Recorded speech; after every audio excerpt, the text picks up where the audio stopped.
સાવરકુંડલામાં લોહાણા સમાજના અગ્રણીઓ પર હુમલો થતા જ મામલતદારને આવેદનપત્ર આપવામાં આવ્યું હતું.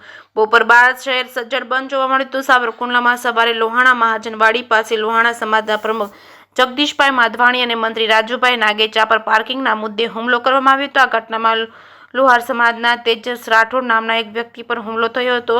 ઘાયલ થયેલાઓને તાત્કાલિક સાવરકુંડલા સિવિલ હોસ્પિટલમાં ખસેડવામાં આવ્યા હતા. પોલીસ તંત્રની ઘટના સ્થળે પહોંચી તપાસ શરૂ કરી હતી. પ્રાથમિક તપાસમાં સામે આવ્યું છે કે લોહાણા મહાજનવાડી પાસેના પાર્કિંગમાં મુદ્દે આ હુમલો કર્યો હતો. આ ઘટનામાં વિરોધમાં શહેરના વિવિધ સંગઠનો દ્વારા બપોર પછી સાવરકુંડલા શહેર બંધનું એલાન આપવામાં આવ્યું હતું, જેના પ્રતિસાદ રૂપે શહેરના વેપારીઓએ પોતાની દુકાનો બંધ રાખી હતી. પોલીસ તંત્ર દ્વારા પણ શહેરમાં કોઈ અનિચ્છનીય ઘટના ન બને તે માટે ચુસ્ત પોલીસ બંદોબસ્ત ગોઠવ્યો હતો. આ હુમલાની ઘટનાને લઈને શહેરના લોકોમાં ભારે રોષ ફેલાયો છે. આવી ઘટનાઓ ન બને તે માટે ઉદાહરણરૂપ કાર્યવાહી કરવામાં આવે તેવી ઉગ્ર માંગ ઉઠી છે. જે કેસ ન્યૂઝ ગુજરાતી સાથે યોગેશ સોનરકર, સાબરકુંડલા.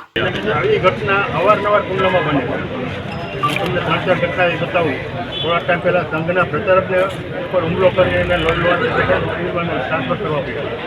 ત્યાર પછી એની બેનનો રેપનો કેસ, બસમાં ડ્રાઈવરને લઈ જતા હતા એનો કેસ. ત્યાર પછી આજે ડીકે કીધું કે 4 દિવસ પહેલાં દુકાનમાં ખાલી મારી માતા પોલીસે ફરિયાદ ના લીધી. અને આજની આ ઘટના, આવી ઘટના અવારનવાર કુંડલામાં બને છે. આપણે બધાને ખબર છે કે કુંડલા કેવું સ્થળ છે, કેવું સ્થળ છે, શું થાય છે, બધાને ખબર છે. પણ તંત્રને કાંઈ ધ્યાને આવતું જ નથી. પરમદી 2 દિવસ પહેલાંની ઘટના તો ડીકે કીધું પોલીસે ફરિયાદ જ નથી લીધી. શું કરવાનું? પછી જો પ્રજાને શાંત રાખવી હોય, પ્રજાની જાનમાલની સુરક્ષા કરવી હોય તો તંત્રએ કડક થઈને આ બધું કરવું પડે. એક દિવસ જો તંત્ર આવું નહીં કરે ને પબ્લિકનો આંકડો તો બહાર આવી જશે તો કુંડલા છે એ એકદમ એપી સેન્ટર છે, ગમે ત્યારે ગમે થઈ શકે એવું છે. આને ધ્યાનમાં લઈને પણ તંત્રએ કરવું પડે. અને બીજી વાત, આવી જે ઘટના બને અને એને માનવાર કરવામાં આપણા ભાઈઓ જો એ લોકોને મદદ કરતા હોય તો પહેલાં એને ખુલ્લા પાડી પહેલાં એનો ઉપાય કરવો જોઈએ, પછી ઓલા લોકોને આપણે ઉપર જવું જોઈએ. તમને બધાને ખબર છે કોણ શું કરે છે.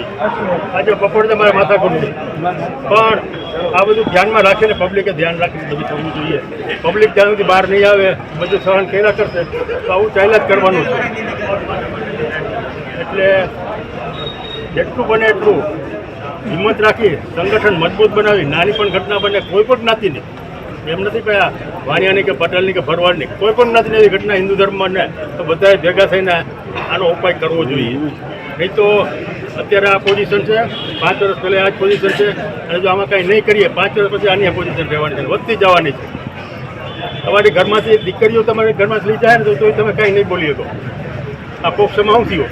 બસમાં આવું વિડીયો સાબિતી છે તો પણ ફરિયાદ નહીં, એવી કલમ જ નહીં. પોક્ષોની પોક્ષોની કલમ નીકળી ગઈ બીજેથી, બોલો શું કરવાનું?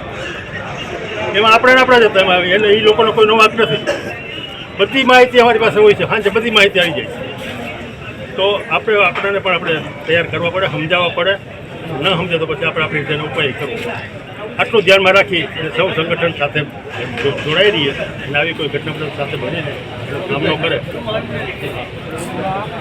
લોહાણા મહાજનની સામે જે લોકોએ વિધર્મી લોકોએ જે હુમલો કર્યો હતો જગદીશભાઈ માધવાણી, રાજુભાઈ નાગરેજા ઉપર, જેને લઈને આજે આખા ગામે સર્વ હિન્દુઓએ, સર્વ લોકોએ ખૂબ સહકાર આપ્યો અને આવો સહકાર દરેક જ્ઞાતિ માટે મળતો રહે અને આવા બનાવો ફરી ન બને તેવી પોલીસ ખાતા કાળજી રાખે.